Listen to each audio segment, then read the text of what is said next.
Hey guys, how's it going? Hope you've had a good week since the last time we spoke. Mine was good. Um, Pretty uneventful, but let's see.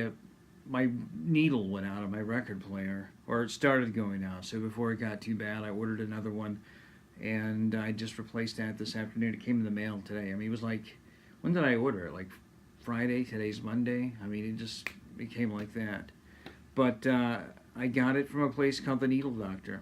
So if you're ever looking for needles, needledoctor.com is, I believe, is what it's called.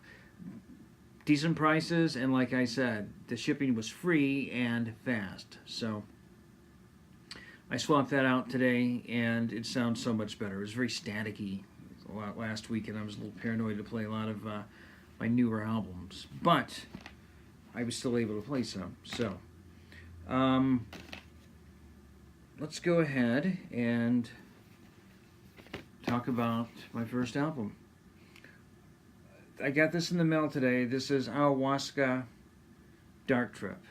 It's just a real trippy album. I mean, it kind of sounds like the cover looks. Just very hallucinogenic, very trippy, very space rock. It's got a nice mellow krautrock feel, and sometimes you feel like you're listening to Canned. It's just the guitar is very similar. These guys, they're from Greece, but the musicians are from all over the world, from Brazil and Greece and I don't know, some other places. But I recommend this. This came out in 2012, and I think in a couple of weeks they're getting a new album out, and it's called Two. This one is just self-titled, and the next one's called Two. So since all these guys are in different bands, they only get together so often, and I'll be picking that one up because this is really good, and I totally recommend it. Went to a record show this weekend, and it was okay. I can either take them or leave them. It just depends on how I feel at the moment. And I woke up Sunday and was a little bored, so I went.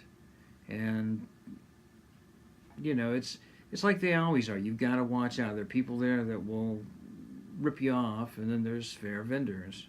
So you just kind of go around the whole room and then come back and find the cheap place that's got decent stuff. So I got 4 records, and I'll show those in a bit. I've been reading Iron Man by Tony Iommi, and this is a good book. I think it's like the 3rd book I've read on Black Sabbath, and it's kind of mellow. It's not full of debauchery, and it's got some drug stories and stuff, but so much more happened than when you're reading this. You almost feel like he's holding back because he doesn't want a lawsuit. I mean, there's some good stories, and you get to hear. Everybody always hears about the Ozzy years, but you get to hear about his later years, like in the 80s and 90s, and how they got back together. And there's a lot of good stories about Dio.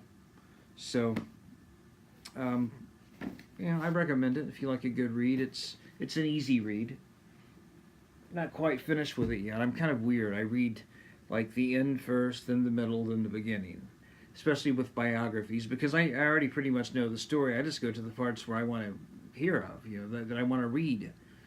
So it's like, why wait? If I want to hear about the Humanizer years with Dio, why go through everything just to do that? Just read those chapters. And so, needless to say, I've been listening to Black Sabbath this week. This is probably my favorite Black Sabbath album. The cover got a lot of flack because they're dressed kind of weird, but I never really noticed. The music is so good. It's just like, that's Sabbath. They're just, a crazy band that whatever. They just probably just woke up and walked out. I think that was the case. They didn't really plan on wearing these clothes. I think it was they thought it was like a promo picture before their actual shoot, like where they're replacing each other. And anyway, they kept this one. I did hear that if they could have done it the way they wanted to do it, they all would have been in black with the crosses and stuff, and that would have looked pretty cool. And then also 13, which is the latest one, which I think is fantastic. They've got, there's another CD that comes with this. It's got like 3 or 4 extra songs. So I think they could have fit them on here, but, you know, I mean, I'm guessing it was a money grab. I don't know. Sharon Osbourne had anything to do with it. I don't have anything bad against Sharon. I'm just saying that they're just trying to make as much as they could. And those 3 songs could have fit on here easily. So, but it's good. During the recording, Tony Iommi was battling cancer. I think it was lymphoma. And he was going through chemo. So they had to record around that. And he's a trooper, man. I mean, he went through that, beat it, and then recorded this, and he's been on tour for like the last 3 years with Sabbath. So the guy rocks. And they tried to give Bill Ward. Bill Ward is the only original member that's not in here. It's Ozzy, Geezer Butler, Tony Iommi, and I can't remember the name of the drummer. But while reading the book, you realize they've had so many times where they have had lineup changes and they're getting the band back together, and when they do, they always try to get Geezer and Bill back.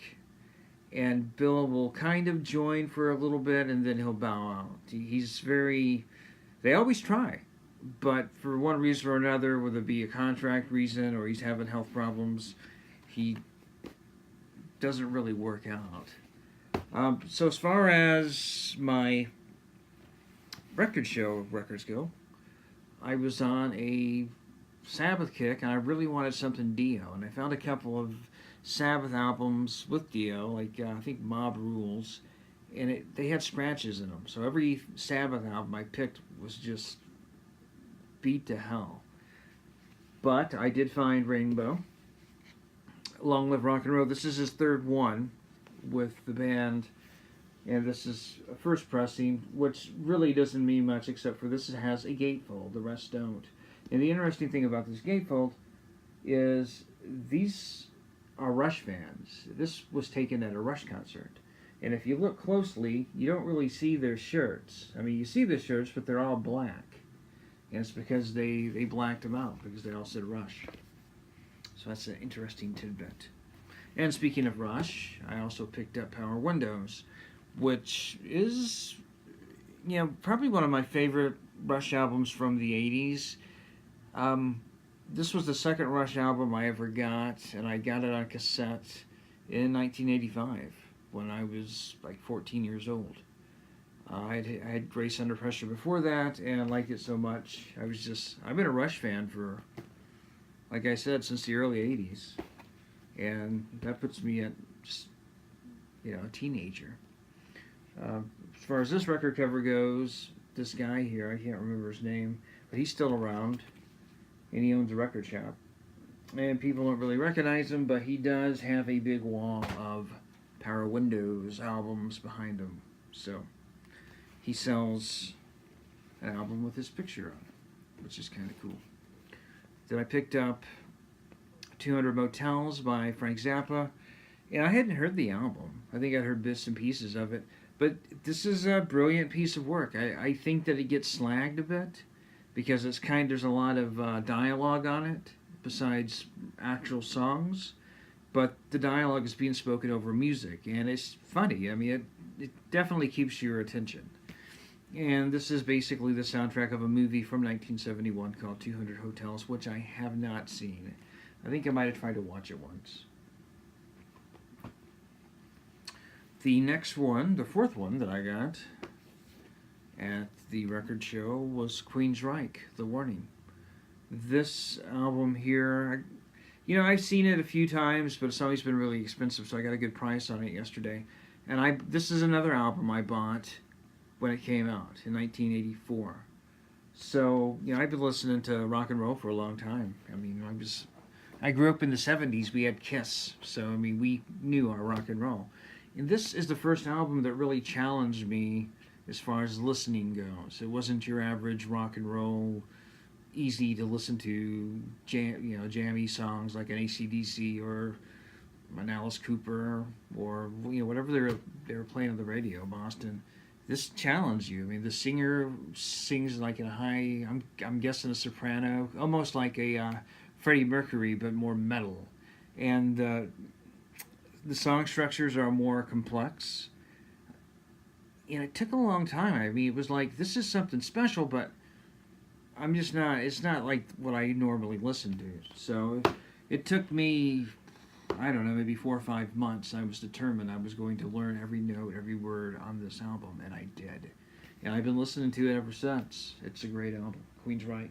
I actually seen them on that tour. They opened for Kiss, Animalize, and we went to go see Kiss, really, but it was just a happy coincidence that Queensryche is opening for them. And they were good. They were new. They didn't have a lot of stage lights and stuff. I mean, they just had to depend on their talent. But I enjoyed them. I knew all their songs and had a great time. The next album is Kraftwerk, Autobahn. I got a buddy at work. We've been talking about music, and he said this is one of his favorite bands. So I had to take it out and listen to it. It's a little bit shot, but lots of ring wear and stuff. But you know, for just a couple of bucks, and it plays good. It's a clean copy. One of these days, I may replace it. I don't know. And last week we were talking about Can, and I was listening to it, but I hadn't listened to it really before I was going to do the show. So I've been listening to this all week, on and off, and I mean, we all know Can's good. This is my favorite album so far by them. I've got a few albums. I don't have all of them, but they are a special group. We all know that. So I need to collect some more Can. I need more Krautrock, to be honest with you. Well, that's it. I mean, that went by fast. So I hope you guys have a great week, and we will see you next week. We'll catch you on the flip side.